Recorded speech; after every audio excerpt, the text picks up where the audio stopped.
بطور تحدیث نعمت میں یہ بات کہوں کہ اللہ تعالیٰ نے اکابر علماء دیوبند کو یہ نعمت عطا فرمائی ہے کہ اللہ کے رسول صلی اللہ علیہ وسلم کی جو یہ قلبی کڑھن اور فکر تھی اور جو آپ کا مزاج تھا، امت کے تعلق سے جو آپ کو غم تھا، اللہ تعالیٰ نے یہ نعمت جس طرح اکابر علماء دیوبند کو عطا فرمائی کسی کو عطا نہیں فرمائی۔ دعوت و تبلیغ، امر بالمعروف اور نہی عن المنکر، اس کے شعبے بہت زیادہ ہیں۔ اچھی بات کا حکم کرنا اور بری باتوں سے روکنا، اسی کا نام دعوت و تبلیغ ہے۔ جو بھی یہ کام کر رہا ہے اسے یہ کہا جائے گا کہ یہ تبلیغ کا کام کر رہا ہے، اس پر سب کا اتفاق ہے۔ لیکن دعوت و تبلیغ کی ترتیبیں ہیں، اس کے شعبے ہیں۔ اللہ تعالیٰ نے دعوت و تبلیغ کی ایک ترتیب جسے بانی تبلیغ حضرت مولانا الیاس صاحب کاندھلوی رحمت اللہ علیہ نے قائم فرمائی، اس ترتیب کو جو اللہ نے مقبولیت عطا فرمائی ہے اس کا ثانی کوئی بھی نہیں ہے۔ چہار دانگ عالم میں اسی ترتیب کی وجہ سے سینکڑوں لوگوں کی اصلاح ہوئی ہے، اور اللہ تعالیٰ نے چہار دانگ عالم میں اسی ترتیب کو پھیلایا ہے، اور اسی ترتیب سے جڑ کر لوگ دعوت و تبلیغ کا کام بآسانی کر رہے ہیں۔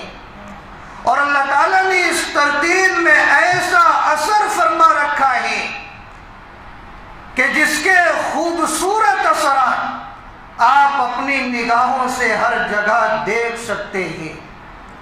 تو پروردگار عالم نے اس خوبصورت ترتیب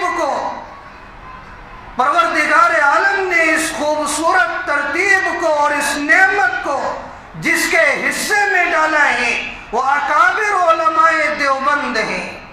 آپ کو معلوم ہونا چاہیے کہ دارالعلوم دیوبند جو ہم سب کا علمی مرکز ہے، روحانی مرکز ہے، بانی تبلیغ حضرت مولانا الیاس صاحب کاندھلوی نور اللہ مرقدہ، اللہ تعالیٰ ان کی قبر کو نور سے منور فرمائے،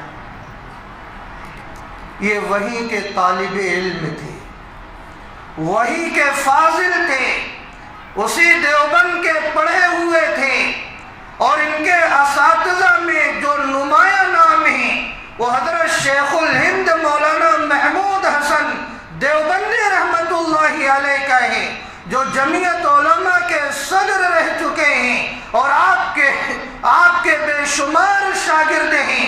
وہی حضرت شیخ الہند رحمت اللہ علیہ جنہوں نے احقاق حق اور ابطال باطل کے لیے خود کو جیلوں کی سلاخوں کے پیچھے ڈالا ہے، مظلوموں کو ظالموں کے ظلم سے آزاد کرانے کے لیے مالٹا کی صحبتوں کو جھیلا ہے، وہ حضرت مولانا الیاس صاحب رحمت اللہ علیہ کے استاذ تھے۔ تو حضرت مولانا الیاس صاحب رحمت اللہ علیہ کی قائم کردہ اس ترتیب کو اللہ نے مقبولیت اتنی زیادہ عطا کیوں فرما رکھی، اس پر کیا کبھی ہم نے غور کیا ہے؟ اس پر غور کرنا چاہیے، غور یوں کرنا چاہیے۔ آپ سوانح پڑھیے حضرت مولانا الیاس صاحب رحمت اللہ علیہ، آپ کی کیسی پاکیزہ سوانح ہیں، کیسی صاف ستھری آپ کی زندگی ہے، آپ کا کیسا معتدل مزاج ہے۔ جب آپ کے دماغ میں اللہ نے اس ترتیب کو ڈالا تو ایسا نہیں کہ بس منمانی اس ترتیب کو آپ نے قائم کر دیا، جبکہ آپ کے لیے جائز تھا کہ آپ فوراً دعوت و تبلیغ کی اس ترتیب کے نظام سے لوگوں کو جوڑنے لگتے۔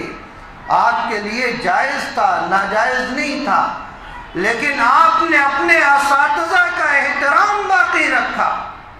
آپ نے اپنے دیگر وہ رفقا جو علمی اعتبار سے جنہیں جبال العلم کہا جاتا تھا، آپ ان کی خدمت میں گئے اور آپ نے اپنی اس ترتیب کو پیش کیا اور بار بار جاتے رہے۔ جب شرح صدر ہو گیا اس کے بعد لوگوں کو اس ترتیب سے جوڑا، تو آپ نے اپنے اساتذہ کا احترام باقی رکھا، آپ نے ان سے مشورہ لیا، ان کے سامنے زانوئے تلمس طے کیا، اور جب کام شروع کیا تو اللہ اکبر، آپ کا اخلاص دیکھیے۔ ایسا نہیں کہ آپ نے بس یوں سمجھ لیا کہ میں ہی دعوت و تبلیغ کا کام کر رہا۔ حضرت مولانا الیاس صاحب رحمۃ اللہ علیہ کی تاریخ پڑھی تو آپ کو ملے گا پوری زندگی آپ نے جو نبی کے غم کو اپنا غم بنایا، لوگوں کے دروں اور گھروں پر گئے، آپ نے آواز لگائی ہے، لوگوں میں تم سے روٹی کا سوال کرنے نہیں آیا، میں تم سے مال کا سوال کرنے نہیں آیا، میں تم سے وقت اور زندگی کا سوال کرنے آیا ہوں۔ آپ نے اتنی زیادہ محنتیں کی، لیکن کبھی آپ نے یہ تصور نہیں کیا کہ بس میں ہی دعوت و تبلیغ کا کام کر رہا ہوں۔ آپ نے ہمیشہ یہ تصور پیش کیا ہے کہ میں بھی دعوت و تبلیغ کا کام کر رہا ہوں۔ اور اس کی دلیل کیا ہے؟ وہ حضرات علماء جو آپ کے دور میں تھے، جنہوں نے کبھی پوری زندگی اس ترتیب کے اعتبار سے 3 دن نہیں لگایا، پوری زندگی 40 دن اس ترتیب کے اعتبار سے نہیں لگایا، پوری زندگی 4 مہینہ 1 سال اس ترتیب کے اعتبار سے نہیں لگایا، بلکہ وہ مدارس میں طلبہ کو درس دیتے رہے، کوئی فتویٰ لکھتا رہا، کوئی امامت اور خطابت کے فرائض انجام دیتا رہا، کوئی تفسیر کرتا رہا۔ ان سب کو یہ معلوم تھا یہ بھی تبلیغ ہے۔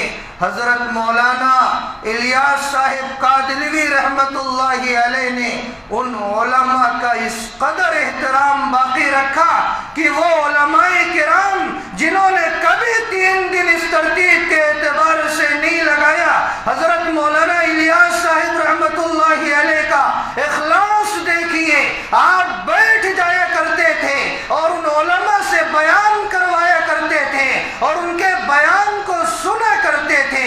یہ انہی اخلاص کی برکت ہے کہ اللہ تعالیٰ نے اس کام کو 4 دانگے عالم میں پھیلایا ہے۔ یہ حضرت کا اخلاص تھا، آپ کی للہیت تھی، آپ کا تقوی تھا، ورنہ بہت ساری ترتیبیں دعوت و تبلیغ کے نام پر اٹھیں اور غائب ہو گئیں، لیکن یہ ترتیب آج تک زندہ ہے اور اس کی مخالفتیں ہر دور میں ہوتی رہی ہیں۔ مخالفتیں کرنے والے کرتے رہتے ہیں اور ناکام ہو جایا کرتے ہیں، اور یہ محنت اپنی جگہ پر باقی رہتی ہے۔